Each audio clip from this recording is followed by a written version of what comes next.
नमस्कार। आज मैं आपको बताने जा रही हूँ कि जब आप कोई रिसर्च कंडक्ट करते हैं और आप उसको रिपोर्ट करते हैं तो उसमें एक महत्वपूर्ण बात आपको लिखनी होती है, वो है कीवर्ड्स। ये कीवर्ड्स क्या होता है और ये कैसे लिखें तो आपका पेपर ज़्यादा से ज़्यादा एक्सेस होगा, इसके बारे में मैं बताने जा रही हूँ। ये कीवर्ड्स एक्चुअली है क्या? ये वो वर्ड्स हैं जो आपके रीडर को आपके काम तक पहुँचने में मदद करते हैं।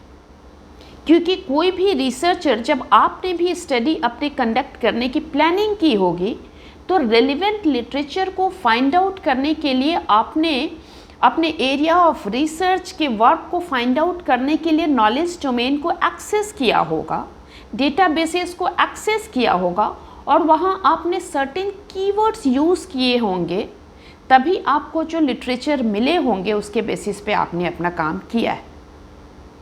ये कीवर्ड बहुत ही महत्वपूर्ण है, क्योंकि आप काम कितना भी अच्छा कर लें, यदि आपने कीवर्ड बहुत रेलिवेंट एंड करेंट जो आपके एरिया ऑफ रिसर्च में इस्तेमाल हो रहा है, यदि उसे मेंशन नहीं किया है तो आपके वर्क दूसरे रीडर तक नहीं पहुंचेंगे।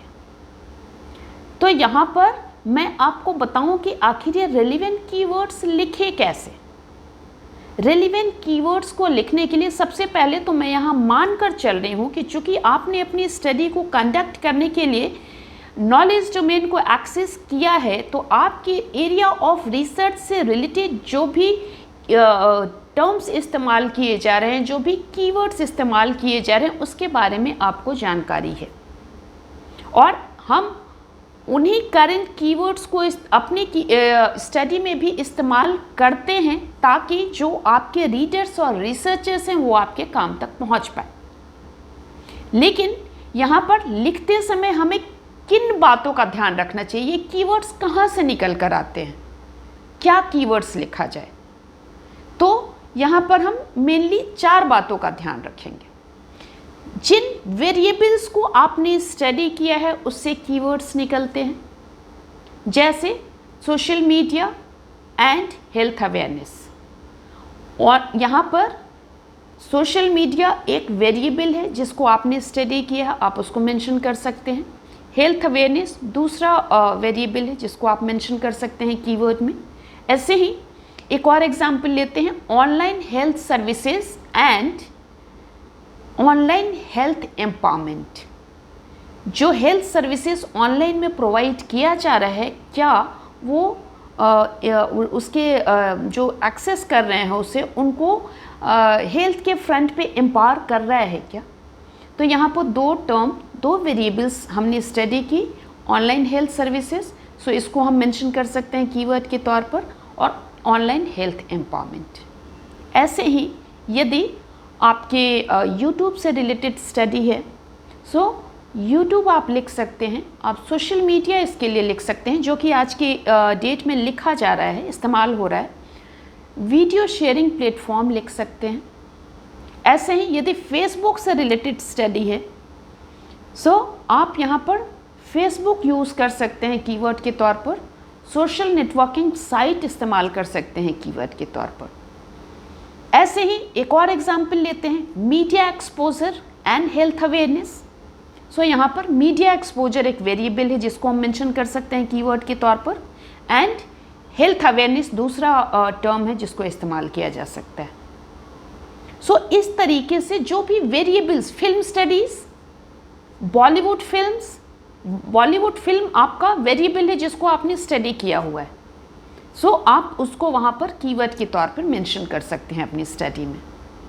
ये आपके वेरिएबल्स पे फोकस्ड जो कीवर्ड्स निकलते हैं, हम उनकी बात कर रहे हैं, और ये आपके करंट नॉलेज डोमेन में इस तरह के वर्ड्स इस्तेमाल हो रहे हैं। आप उन्हीं तरह के वर्ड्स को लीजिएगा जो इस्तेमाल हो रहे हैं, क्योंकि कोई भी सर्च कर रहा है तो वो करंट कीवर्ड्स को देख रहा है, उनके सिनोनिम्स में जो इस्तेमाल हो रहे हैं उनको देख रहा है। अब आपको यदि 2 या 3 कीवर्ड्स लिखना है तो आप वेरिएबल पे फोकस कीजिए। लेकिन यदि आपके पास इससे ज़्यादा वेरिएबल्स लिखने के स्कोप है, मोस्टली जब हम लोग थीसिस लिखते हैं तो 8-10 कीवर्ड्स लिखते हैं, डिसर्टेशन लिखते हैं तो 8-10 कीवर्ड्स लिखते हैं। रिसर्च पेपर में आपको जर्नल्स बताते हैं कि मैक्सिमम कितने लिखने, उसमें भी 7 से 8 कीवर्ड्स होते हैं लिखने के लिए। कॉन्फ्रेंस पेपर आप भेज रहे होते हैं, एब्स्ट्रैक्ट लिखते हैं तो उसमें भी 6, 7, 8 कीवर्ड्स होते हैं, कई बार 5 कीवर्ड्स होते हैं। सो यदि लिमिटेशन है तो आप सबसे पहले वेरिएबल को मेंशन कीजिए, उसके बाद आपके पास स्कोप है तो आप मेथडोलॉजी पे आइए। जैसे मान लीजिए आपने क्वालिटेटिव अप्रोच लेकर अपनी स्टडी को कंडक्ट किया है जिसमें आपने थीमेटिक एनालिसिस किया है। सो यदि आपके पास स्कोप है तो आप क्वालिटेटिव स्टडी भी लिखिए एंड थीमेटिक एनालिसिस भी लिखिए। लेकिन आपके पास नंबर ऑफ कीवर्ड्स कम है तो आप क्वालिटेटिव स्किप करके आप थोड़ा फोकस्ड होकर आप थीमेटिक एनालिसिस लिख सकते हैं, आप एथनोग्राफी मेंशन कर सकते हैं। सो फर्दर रीडर जब आपके पेपर को एक्सेस करेगा तो यदि वो एथनोग्राफी लिख रहा है तो उसको आपके पेपर्स मिलेंगे। यदि एथनोग्राफी लिखकर सर्च किया तो आपके पेपर मिलेंगे उसको।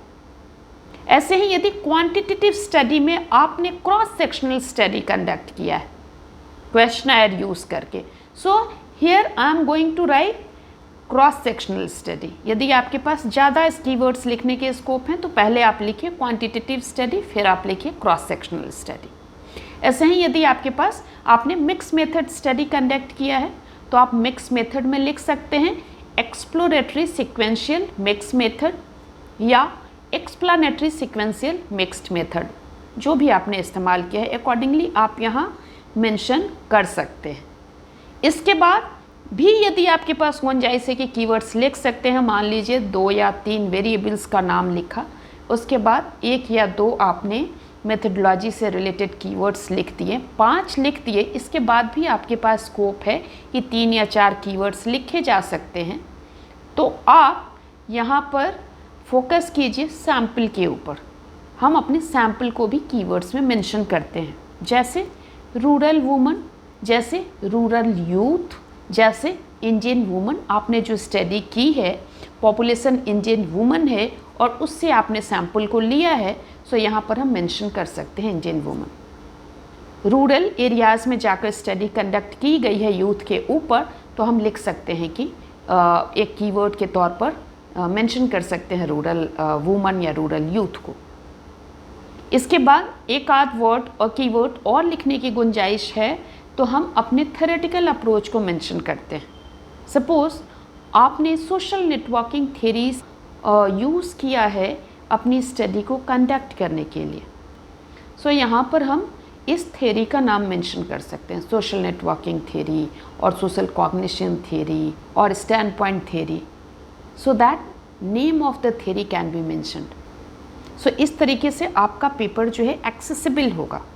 एंड यहाँ पर मैं एक बार फिर से आपको ज़रूर मेंशन करूँगी कि जो करंट नॉलेज डोमेन में जो रीसेंट वर्क्स में कीवर्ड्स इस्तेमाल हो रहे हैं, आप उसके बारे में ज़रूर ध्यान दें और जानकारी रखें। जो सिनोनिम्स इस्तेमाल हो रहे हैं वेरियस वेरिएबल्स के, जो नेम्स ऑफ थ्योरीज इस्तेमाल हो रहे हैं, वो किस तरीके से लिखा जा रहा है, उसके बारे में आप ज़रूर जानकारी रखें, तभी आप अपना कीवर्ड जो लिखेंगे वो दूसरे रीडर एक्सेस करेंगे। अदरवाइज़ आपका काम एक्सेस नहीं हो पाएगा और आपके काम करने का पर्पस ही डिफीट हो जाएगा। सो इस तरीके से कीवर्ड्स को आप लिखें और आपका पेपर एक्सेसिबल होगा। यदि आप इस वीडियो से लाभान्वित हो रहे हैं और आपको अच्छा लग रहा है तो आप लाइक कर सकते हैं, सब्सक्राइब कर सकते हैं, बेल बटन को प्रेस कर सकते हैं ताकि फ्यूचर में जब भी मैं वीडियोस लेकर आऊँ तो आपको उसका नोटिफिकेशन मिले। Till then bye bye, thank you.